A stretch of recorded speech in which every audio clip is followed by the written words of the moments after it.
영국 잉글랜드에 스타브리지라고 작은 도시가 있어. 이곳에는 따뜻한 마음을 가진 윌킨슨 가족이 살고 있었지. 가족 구성원으로는 50세 엄마 트레이시, 47세 아빠 피터, 18살 딸 리디아, 13살 아들 피어스, 그리고 입양된 유기견 맨디까지 이렇게 5식구였어. 리디아는 대학 때문에 집에 떠나 있었지만 부모님이랑은 거의 매일 통화를 했다고 해. 엄마 트레이시는 너그럽고 따뜻한 분이셨어. 노인분들을 위해 꾸준히 봉사활동도 하시고 길에서 노숙인을 보면 음식을 챙겨다 주셨대. 그녀는 댄스 대회에서 우승할 정도로 춤에 열정과 재능이 있었어. 아들 피어스는 부모님을 닮아서 친절하고 사교성이 좋았어. 엄마와 아들이 소파에서 영화를 함께 보는 게 소소한 행복이었다고 해. 이렇게 평화로운 가족의 일상은 단 한 사람과의 만남으로 완전히 달라지게 됐어. 2016년 3월, 트레이시가 장을 보고 나오다가 슈퍼 앞에서 한 노숙인을 발견했어. 기온은 12도로 아직 날씨가 쌀쌀했는데 그 노숙인은 버려진 택배 박스를 덮고 자고 있는 거야.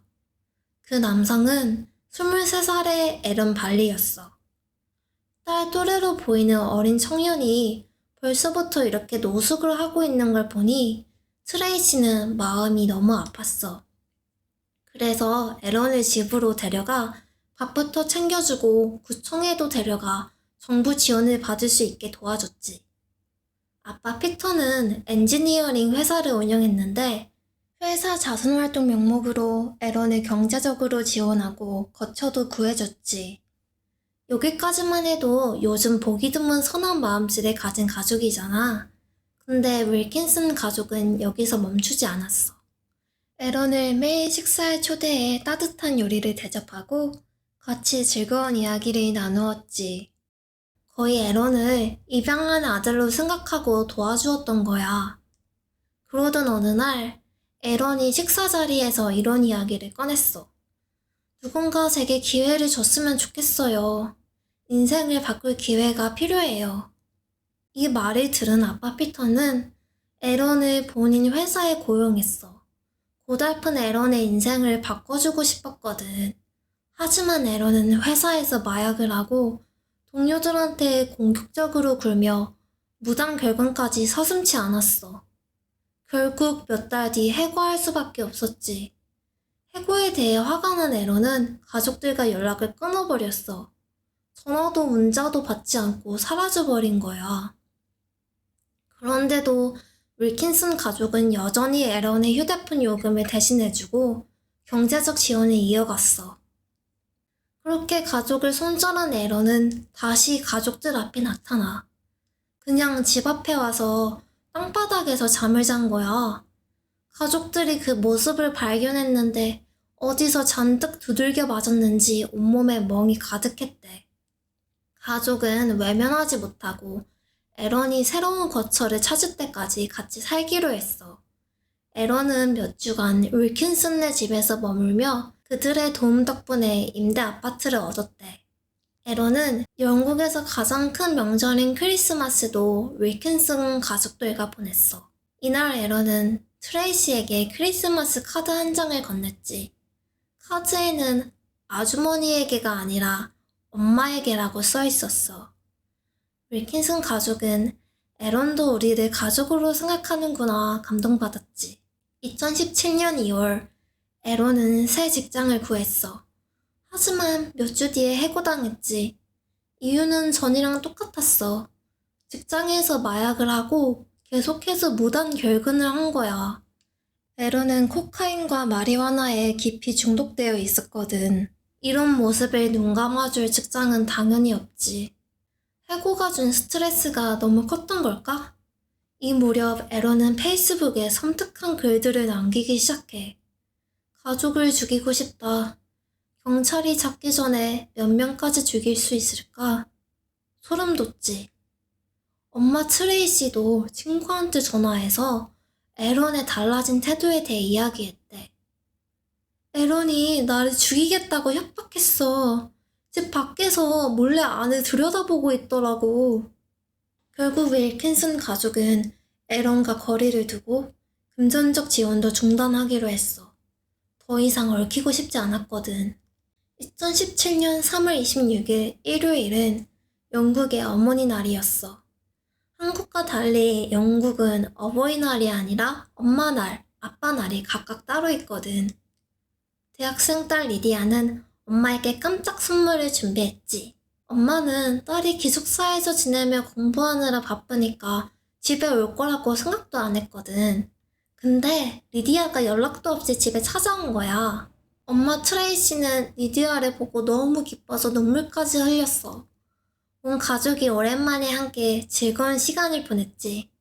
트레이시는 딸에게 이렇게 말했어. 오늘이 최고의 어머니의 날이야. 가족들은 알지 못했어. 이 날이 내 집에서 마지막으로 보내는 날이라는 걸. 그로부터 나흘 뒤 3월 30일 리디아는 남자친구한테서 다급한 전화를 받아. 너네 본가 동네에서 칼부림 났대. 확인해봐. 깜짝 놀라서 검색해보니 피해자가 3명이라고 뉴스가 뜨는 거야. 설마 가족일 거라고는 상상도 못했지. 하지만 곧 경찰에게서 안내를 받아 피해자는 다름 아닌 리디아의 가족이라는 거야. 사건의 전말은 이래. 다행히 집에 CCTV가 설치되어 있어서 그날 장면이 그대로 찍혀 있었어. 새벽 12시 44분, 에런은 벽을 타고 윌킨슨 가족의 집에 침입했어. 1시간 뒤 창문을 통해 들어가려다 실패했고, 그 뒤로는 정원 덤불에 숨어서 들어갈 기회를 계속 엿보고 있었던 거야. 무려 7시간 동안이나. 아침 7시, 피터는 아들 피어스를 깨웠어. 피어스, 맨지 산책시키러 가야지. 원래 둘이 같이 맨지를 매일 산책시키는데 피어스는 그날 너무 피곤했는지 아빠, 내일 같이 가자. 나 조금만 더 잘래. 오늘은 아빠 혼자 가. 하고 다시 누웠어. 그래서 피터는 혼자 반려견 맨지랑 산책을 나섰지. 동네가 워낙 조용하고 안전하다 보니 굳이 문을 잠그지 않았어. 어차피 30분 산책하고 금방 돌아올 테니까. 하지만 정원 덤불 뒤엔 7시간째 숨어있던 에런이 있었지. 피터가 나가자마자 에런은 곧장 집 안으로 들어왔어.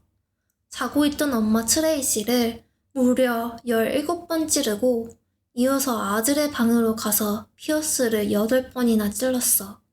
그리고는 다시 집 안에 숨어서 산책에서 돌아올 피터를 기다렸지. 아침 8시쯤 피터가 집에 돌아왔어. 평소 같으면 가족들이 일어나 있을 텐데 너무 조용한 거야.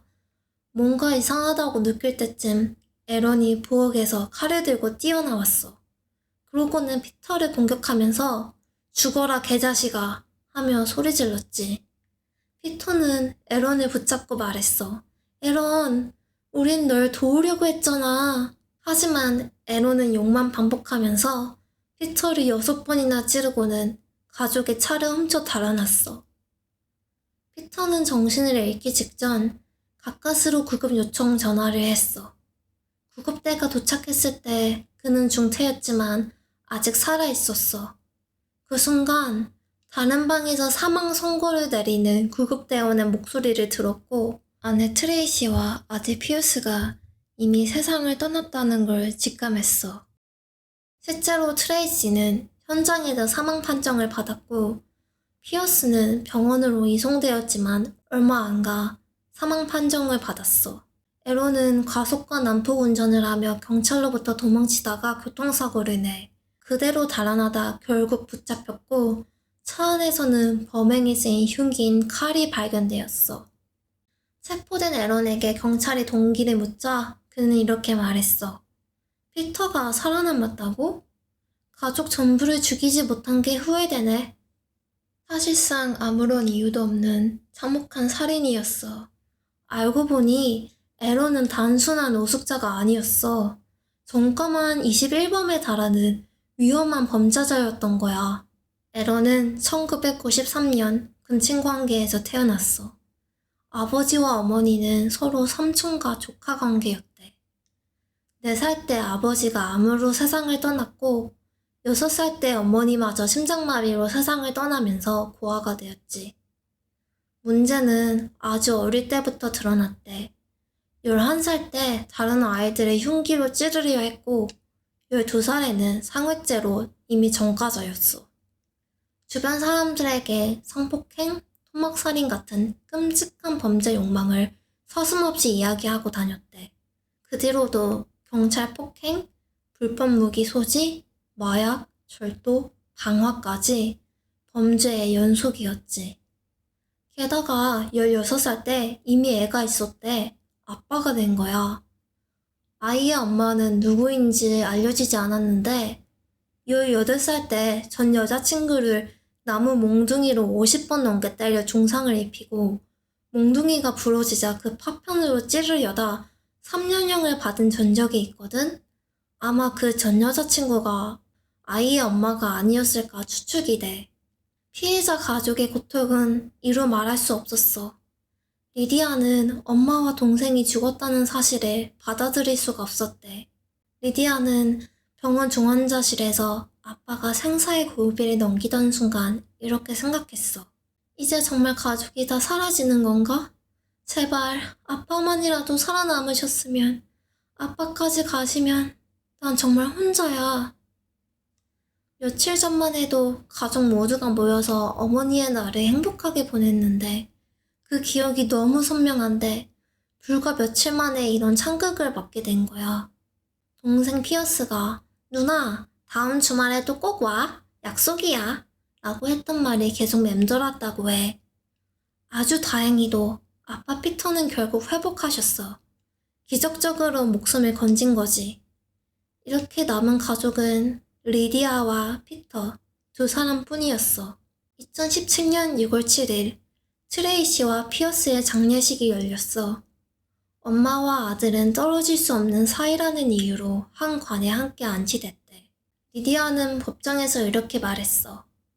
우리 부모님은 당신을 도왔습니다. 그런데 당신은 우리 가족을 파괴했습니다. 제 인생을 무너뜨렸고 가족의 절반을, 아니 거의 전부를 잃게 했습니다. 절대 용서하지 않을 겁니다. 피터도 심정을 전했어. 우린 그저 불쌍히 여겨 그를 도와줬을 뿐입니다. 아내가 그를 보지 않았더라면, 우리가 그를 만나지 않았더라면 제 아내와 제 아들은 지금도 살아있었을 겁니다. 에런은 2건의 살인과 1건의 살인 미수로 35년 후 가석방 심사가 가능한 종신형을 선고받았어. 리디아는 다시 대학으로 돌아가 생물학 공부를 이어가며 이렇게 다짐했어. 우리는 이 사건이 우리의 삶을 더 이상 망치게 두지 않을 겁니다. 저는 의료 연구자가 되어서 엄마처럼 다른 사람을 돕고 싶습니다. 암이나 파킨슨병 같은 질환을 연구해서 사람들의 고통을 덜어주며 어머니의 뜻을 이어가고 싶습니다. 리디아는 동생 피어스를 살리기 위해 끝까지 힘써준 버밍엄 어린이 병원을 위해 모금 활동을 하여 기부를 했어. 모금액은 무려 15,000파운드가 넘게 모였어. 피어스의 학교 선생님들도 뜻을 모아 모금 활동을 했어. 그리고 그 돈을 피어스가 아끼던 반려견 맨디와 같은 종인 그레이하운드 보호단체에 기부했대. 또한 학교는 지역 예술가와 협력해 피어스를 기리는 조형물도 제작했어. 모험 가득한 인생을 살아갈 준비가 되어 있던 어린 피어스를 상징하는 벨을 포함하여 피어스가 정말 좋아하던 작품들인 해리포터, 반지의 제왕 등의 문구들을 넣었대. 선이가 비극으로 돌아왔지만 남은 이들은 절망 속에서도 희망을 만들었어. 가족의 삶은 산산이 부서졌지만 그 따뜻한 마음과 뜻은 끝내 꺾이지 않았던 거야.